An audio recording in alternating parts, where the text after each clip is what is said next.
High বন্ধুরা, চলছে এখন আমাদের প্রস্তুতি বিকেলবেলা স্ন্যাক্স ব্রেড স্প্রিং রোল। তার জন্যে এখন চিকেন কিমা হচ্ছে।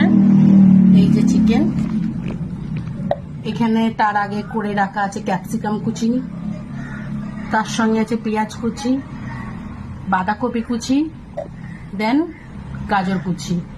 তার আগে থাকতে রেডি হয়ে আছে ব্রেডটাকে স্লাইস করে এই যে এরকম করে রেখে দিয়েছি। আপাতত এই প্রস্তুতি চলেছে। এবারে স্প্রিং রোলের এখন পুর তৈরি হচ্ছে।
Five stars, sabi mo nakate